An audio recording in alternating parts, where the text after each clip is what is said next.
Well, Coach, the only real question I had was at Alabama, I felt like defensively was a bit of a struggle. I mean, what would you attribute that to, and how is it something you guys can fix going forward? Yeah, I agree with that. We watched some of that yesterday. I think anytime we had a one-possession lead and we had a chance to defend to get it to two possessions, we really couldn't do it, and we certainly couldn't do it the last possession. So, I think it's an area we have to come back. We couldn't do much physically yesterday, but we got a chance to, get better at that. I think, this point in the season, you're always kind of in teaching mode and trying to put guys in the best position. So I think, it's certainly an area of concentration as we move to Champaign. Thanks. Mm-hmm. Lamont? All right.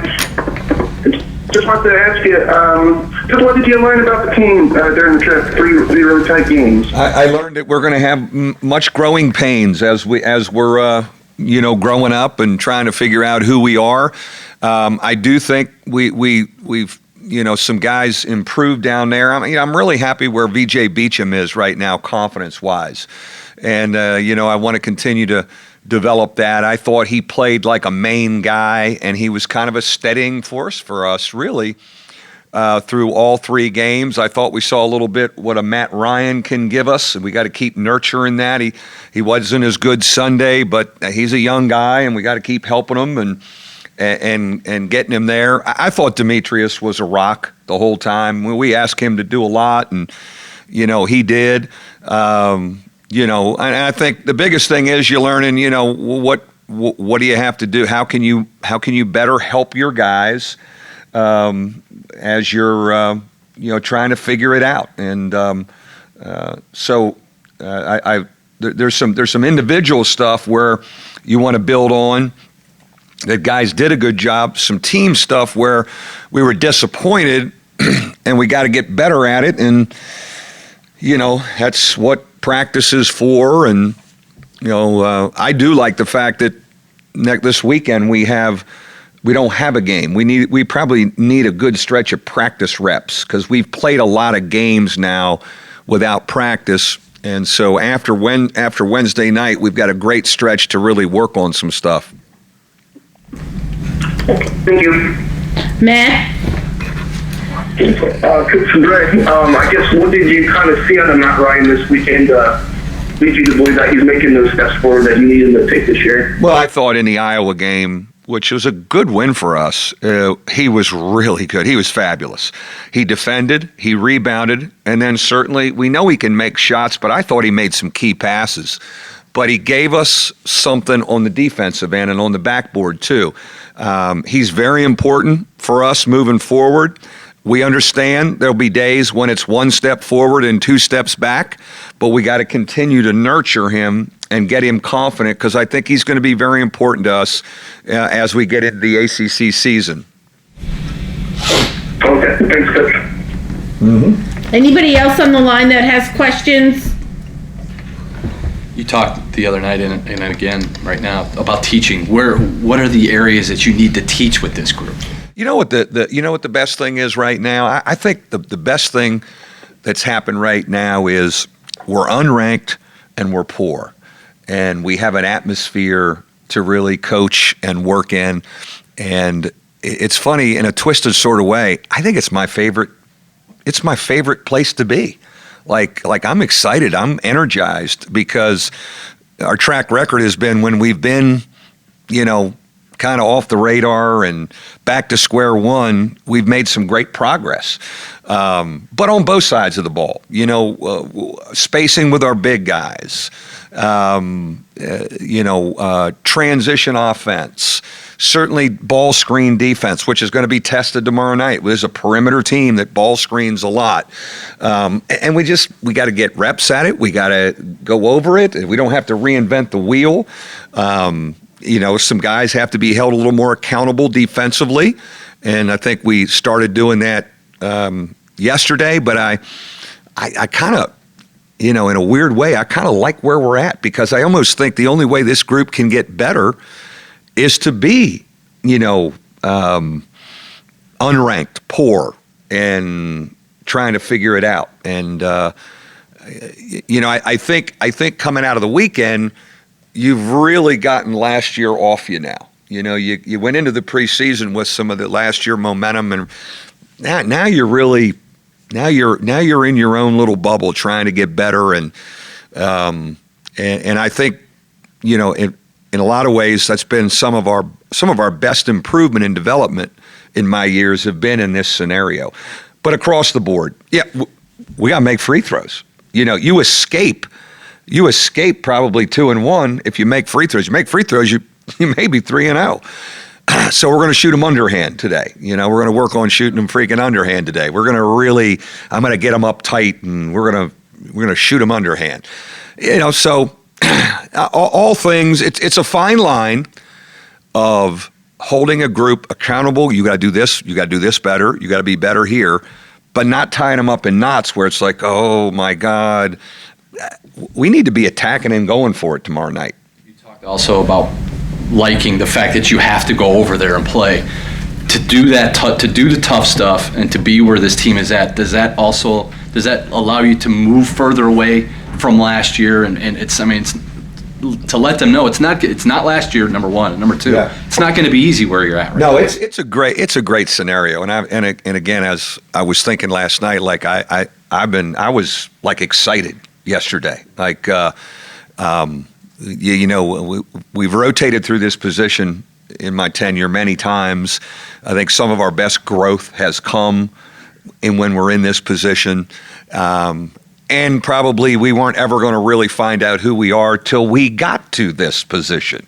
But certainly, the one thing about not only tomorrow, but you look, our non-league schedule, our non-league schedule is a lot different than it was last year. And so, we've got big challenges coming, the rest of the way. But for this group to go be tough on the road in what's going to be I can only imagine what the atmosphere is going to be when they open the building tomorrow night. If you could scratch one out on the road, be a great step forward for this group. What was your preseason thinking regarding August and Colson on the court together, and where is it now? I think it was always, getting them to play together offensively, and where do we put them and how do they play off of each other. Now, in a loss the other night, Colson got a couple mid-range jump shots, and I like that he got to those spots to shoot that, and he got them in the flow of our offense. Again, we didn't win the game, but there was some stuff there offensively that as we're still evolving with those two big guys, that was good. The one thing those guys are doing for us is they're getting us second shots. We're bigger, and we do get some second shots, and they're rebounding the basketball for us. I think defensive positioning and ball screen coverage with our bigs, I think we have to really hold them accountable there. They've got to be better there. And then our help side's got to be better too. So the only way they're going to get more comfortable is playing a lot together. And we're in a midst right now where they're playing a lot together. The one thing they do is pass the ball. And overall, they're pretty darn good with the ball. If you look at they're not really throwing it away. They know how to move it. But I still think I'm trying to figure out how to help them and put them in better positions on the floor together where we have spacing. Specifically, if one of them has it in the post, what's the other one doing to not jam us up? When you finally do get a chance to get back to practice, what's on your mind to tweak? Well, this weekend is training camp. This is training camp weekend. We're going 2 days. We need reps. We'll come back from tomorrow night and need a little rest because it's been a lot, and it's been a lot of late nights. But, by the time we get to Saturday, it's across the board. I think, defensive reps, offensive reps, skill work. But I love the fact that we got a weekend for 2 days, and we're going to refer to it as training camp and look at different combinations, get some different guys in there, look at some things, and then be ready to play a very good team next Tuesday. Mentally, emotionally, how did they react to losing 2 out of 3? Yeah, I think they're. I was really proud of our leadership, man. Guys. Our guy. I've been really proud of Demetrius. I think he's grown in such great areas as a leader, and now it's when it's tested a little bit. And I thought his comments to the group, his comments to guys individually, he and I, the discussions we've had since Sunday night, I love how he's growing there. And this is the real test of leadership when you're struggling a little bit and you've had a tough stretch. But I think it's a group that it's a fine line of, it's not beat down mode. We have smart guys. You show them, you hold them accountable, you teach. We usually get pretty good reactions that way. Further thoughts on, I'm sorry, Illinois?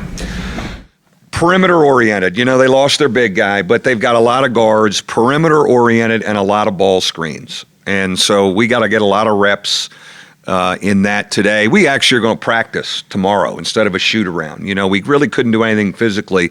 We have to go, every now and then we've gone live on game day, and the game's so late. We need to come in and go live for about 15 minutes, 5-on-5 tomorrow as well to kind of catch up and get some reps since we didn't have the physical prep time yesterday.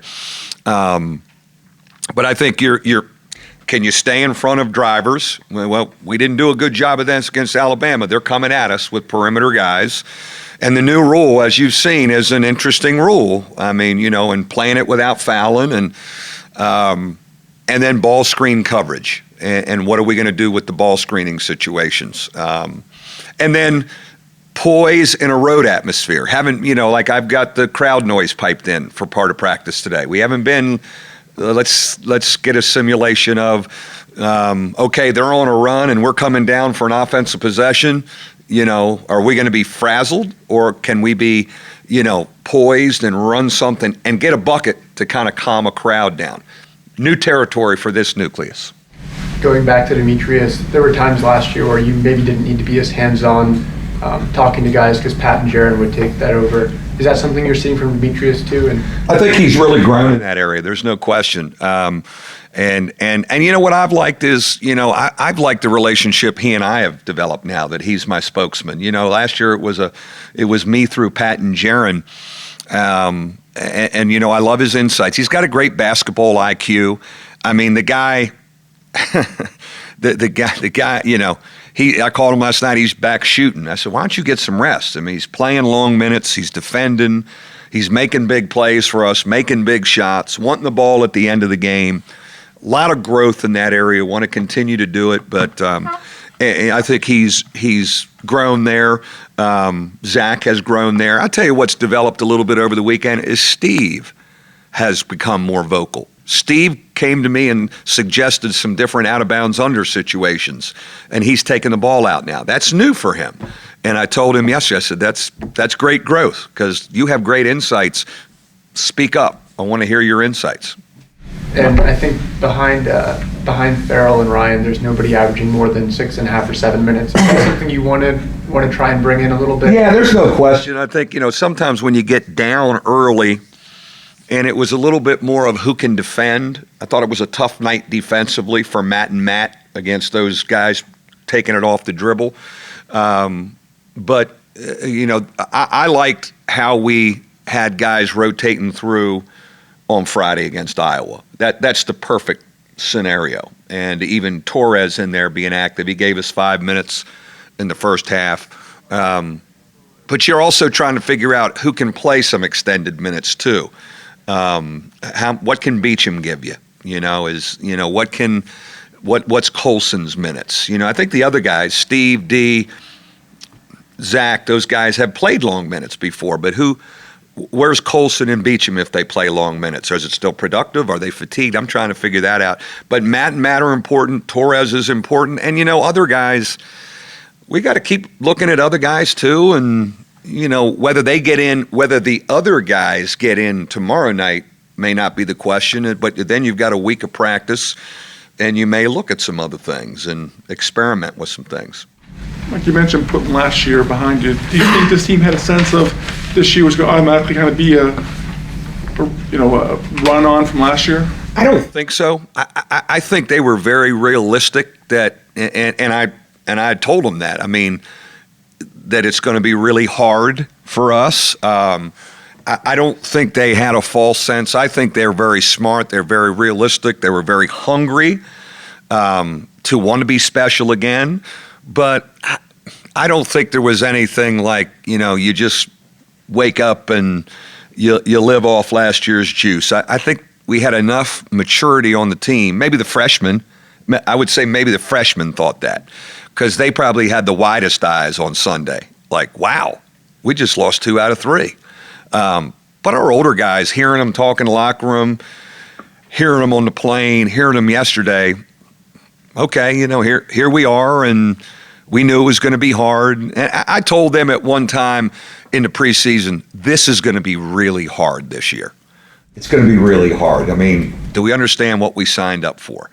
And we didn't know when it was going to get so hard, but we know now.